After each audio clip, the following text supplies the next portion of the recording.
تم جنت میں جا نہیں سکتے ہو، مومن بن نہیں سکتے ہو۔ آپ نے فرمایا میرے صحابہ سنو، کیا میں تمہیں ایسی چیز نہ بتاؤں جس کو کرنے سے آپس میں تم دوسرے سے محبت کرنے لگو؟ اولا ادلکم علی شیء اذا فعلتموہ، کیا میں تمہیں ایک ایسی چیز نہ بتاؤں جس کام کے کرنے کی وجہ سے تم آپس میں ایک دوسرے سے محبت کرنے لگو، ایک دوسرے سے آپس میں الفت کرنے لگو، محبت کرنے لگو؟ صحابہ کہتے ہیں ہاں اللہ کے رسول بتائیے، اور ضرور بتائیے۔ آپ نے فرمایا افشوا السلام بینکم، اور لوگوں ایک دوسرے کو سلام کرو، السلام علیکم ورحمت اللہ۔ آج بہت سے مسلمانوں کو دیکھیے اس راستے سے جاتا ہے، سامنے والا بھائی آتا ہے، چہرہ پھیر لیتا ہے لیکن سلام نہیں کرتا ہے۔ اور لوگوں محمد رسول اللہ کی جیونی کو دیکھو، پڑھو، میرا نبی اپنے سے چھوٹوں کو بھی سلام کیا کرتے تھے، اپنے سے بڑوں کو بھی سلام کیا کرتے تھے۔ ہاں اللہ کے نبی گھر کے اندر انٹری کر رہے تو سلام کرتے ہوئے داخل ہو رہے ہیں، اور آج ہمارے یہاں یہ سلام کا سلسلہ ختم ہو گیا ہے۔ میرے بھائیوں یہ سمجھتا ہے صرف یہ سلام مدرسوں کے بچوں کے لیے ہے، یہ بچیوں کے لیے ہے، یہ مولویوں کے لیے ہے، ہمارے لیے سلام علام کچھ بھی نہیں ہے۔ اور میرے بھائیوں یہ بھائی چارہ اپنے یہاں باقی رکھو، یہی سب سے بڑی قوت اور یہی سب سے بڑی طاقت ہمارے لیے ہے کہ آپس میں ایک دوسرے سے محبت کے ساتھ رہو۔ اور آگے دیکھو اللہ کے نبی صلی اللہ علیہ وسلم کے دور کو، زمانے کو بھی دیکھو، غور کرو ہمارے یہاں یہ دشمنیاں کہاں سے پیدا ہوتی ہے؟ یا ایھا الناس، او لوگو، یا ایھا الذین آمنو،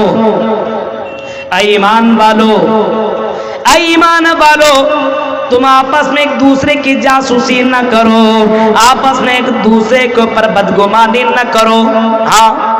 ایک دوسرے کی جاسوسی نہ کرو، ایک دوسرے کی بدگمانی نہ کرو،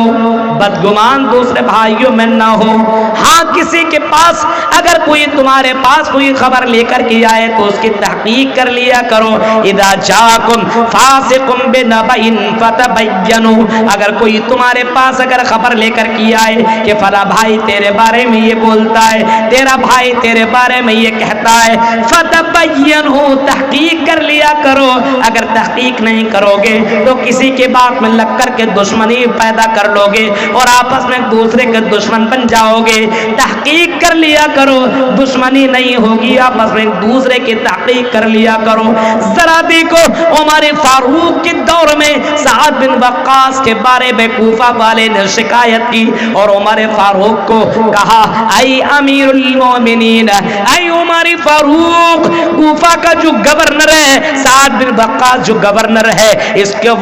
گورنر کو اس گورنری کے پوسٹ سے ہٹائیے، اس کو جو عہدہ اور جو پوسٹ آپ نے دیا ہے اس عمر فاروق کو اس پوسٹ سے ہٹا دیجئے، اس کے اندر بہت ساری کمیاں ہیں، یہ نماز صحیح سے پڑھتا نہیں ہے، اس کے اندر گڑبڑیاں ہیں، یہ نماز کی ادائیگی صحیح سے نہیں کرتا ہے۔ عمر فاروق چاہتے تو لیٹر لکھ دیتے اے سعد بن وقاص، ہم تمہیں معزول کر رہے ہیں، ہم تمہیں گورنری سے ہٹا رہے ہیں، ہم تمہیں تمہاری پوسٹ چھین رہے ہیں، ہم تمہارے عہدے کو چھین رہے ہیں۔ لیکن عمر فاروق نے ایسا نہیں کیا، جب ان کے پاس خبر آئی تو عمر فاروق نے اس خبر کی تحقیق کی، اس خبر کو جاننے کی کوشش کی اور حضرت عروہ کو بھیجا، اور بھیجنے کے بعد کہا اے عروہ جا کر کے پتہ کرو، ملک شام کوفہ کے اندر جانا اور لوگوں سے پوچھنا کیا جو خبر حضرت عمر فاروق کے پاس آئی ہے وہ خبر کتنی سچی اور کتنی جھوٹی ہے، ذرا بتاؤ تو صحیح۔ حضرت عمر فاروق کا یہ قاصد، یہ میسنجر، یہ خبری لال جب وہاں پہ پہنچتا ہے، حضرت عروہ جب وہاں پہنچتے ہیں تو لوگوں سے پوچھتے ہیں بتاؤ سعد بن وقاص کے بارے میں بتاؤ، یہ سعد بن وقاص تمہارے درمیان کیسا ہے؟ لوگوں نے کہا بڑا اچھا ہے، بڑا بہتر ہے، کوئی گڑبڑی نہیں ہے، بہت اچھا گورنر ہے، اس کے اندر کوئی خرابی نہیں ہے۔ یہ پوچھتے پوچھتے حضرت عروہ پہنچ جاتے ہیں ایک مسجد میں داخل ہوتے ہیں، اور داخل ہونے کے بعد وہاں بھی یہی سوال کرتے ہیں لوگوں بتاؤ تمہارا گورنر کیسا ہے؟ ایک آدمی کھڑا ہوا، اسامہ نام کا کھڑا ہوتا ہے، اور کہتا ہے اے عروہ، آپ نے سوال کیا ہے کہ آپ کا گورنر کیسا ہے؟ سنو، ہمارے گورنر کے اندر 3 گڑبڑیاں پائی جاتی ہے، ہمارے گورنر کے اندر 3 خرابیاں پائی جاتی ہے، ہمارے گورنر کے اندر 3 بری صفت پائی جاتی ہے۔ پوچھا بتاؤ وہ تو 3 سی برائیاں کون سی ہے؟ جواب میں کہتا ہے لا یستطیع من السریہ۔ ہاں، ہمارا گورنر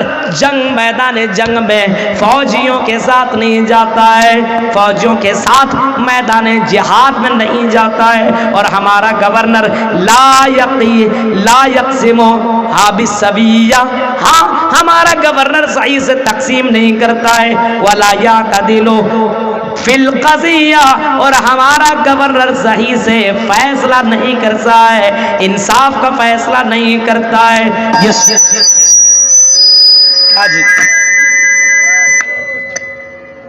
ایسا لگتا ہے قرب قیامت میں جیسے ایک چیخ آئے گی نا تو آدمی مر جائے گا، اچانک میرے اتنی رات کو تو آدمی کیا قبر والا بھی اڑ جائے گا، یہ تو ہماری ہارٹ اٹیک تو اس بار چالو کروا دیتا۔ اس کا ساؤنڈ اس کے کان کی طرف گھما دو، سمجھ میں آ جائے گا۔ ساؤنڈ ہٹا دو، اس کو بند کر دو، ہٹا دو۔ حضرت عروہ نے جب سنا، اس کو کاٹ دینا، حضرت عروہ نے جب سنا کہ حضرت سعد بن وقاص کے تعلق سے 3 طریقے سے اس کے بارے میں لوگ کہہ رہے ہیں، تو حضرت سعد بن وقاص کے پاس پہنچتے ہیں اور کہتے ہیں اے سعد، تمہارے تعلق سے شکایت آئی ہے کہ تم میدان جہاد میں تم لوگوں کے ساتھ نہیں جاتے ہو، تم انصاف کے ساتھ فیصلہ نہیں کرتے ہو، اور تمہارے بارے میں یہ شکایت آئی ہے کہ تم لوگوں کے درمیان صحیح سے تقسیم نہیں کرتے ہو۔ سعد بن وقاص کہتے ہیں اگر کسی نے میرے بارے میں ایسا بتایا ہے تو میں اپنے تعلق سے گواہی نہیں دوں گا، لیکن اے اللہ تو گواہ رہنا، اے اللہ گواہ رہنا، اس نے جو کہا ہے جھوٹ بولا ہے، اے اللہ میں اس کے لیے 3 بد دعائیں کرتا ہوں، اور 3 بد دعاؤں میں سے ایک بد دعا یہ تھی، حضرت سعد بن وقاص نے اس کے بارے میں ایک بد دعا یہ کی، اے اللہ تو اس کو لمبی عمر عطا فرما، اے اللہ اس کو لمبی عمر عطا فرما، اور پھر اس نے یہ بد دعا دی، اے اللہ اس کو فتنوں میں مبتلا کر دے، اور تیسری بد دعا یہ دی، اے اللہ اس کو فقر و فاقہ کی نوبت دلا دے، اس کو فقیر بنا دے۔ 3 بد دعا کی اور تینوں بد دعائیں قبول ہو گئی۔ لوگوں نے دیکھا اس آدمی کو بڑی لمبی عمر ملی، ہاں اس کی آنکھوں کی جھریاں چمڑیاں جھل گئی، اس کی آنکھ کے بال سفید ہو گئے، لیکن اس کے باوجود جوان لڑکیوں کو دیکھتا تھا تو چھیڑتا تھا، جوان لڑکیوں کو یہ آنکھ بھی مارتا تھا، اور کہا کرتا تھا لوگوں مجھے سعد بن وقاص کی بد دعا لگ گئی ہے۔ میرے بھائیوں ذرا غور کیجئے، حضرت عمر فاروق نے شکایت سنی لیکن گورنری چھینا نہیں، اس کے پوسٹ سے ہٹایا نہیں، تحقیق کیا اور کہا کہ جاؤ پہلے دیکھو حضرت سعد بن وقاص کے بارے میں جو خبر آئی ہے کہاں تک سچ ہے، چیک کرو۔ آج ہمارے یہاں کسی کے بارے میں خبر آ گئی، اچھا یہ ایسا ہے، جانچ پڑتال کچھ نہیں، اور آؤ اور مہاراج پور کے لوگوں میں تمہیں بتاتا ہوں صدقہ سے بہتر عمل، خیرات سے بہتر عمل، نماز سے بہتر عمل، اور میں نے یہ جناب محمد رسول اللہ صلی اللہ علیہ وسلم نے فرمایا ہے اور لوگوں کیا میں تمہیں صدقہ سے، خیرات سے، نماز سے، روزہ سے بہتر چیز نہ بتاؤں؟ لوگوں نے کہا کیوں نہیں اللہ کے رسول، ضرور بتائیے، صدقہ خیرات اور نماز سے بہتر چیز آپ ضرور بتائیے۔ آپ نے فرمایا اصلاح ذات البین، آپس میں لوگوں کو آپس میں ملا دینا، اصلاح کر دینا، آپس میں ایک دوسرے کو جوڑ دینا، یہ نماز سے بھی بڑھ کر کی عبادت ہے، یہ صدقہ و خیرات سے بڑھ کر کی عبادت ہے۔ آپس میں ایک دوسرے کو جوڑ دو، جب پنچ بن کر کے بیٹھو جب انصاف کرنے والے بن کر کے بیٹھو تو آپس میں ایک دوسرے کو ملانے کی کوشش کرو۔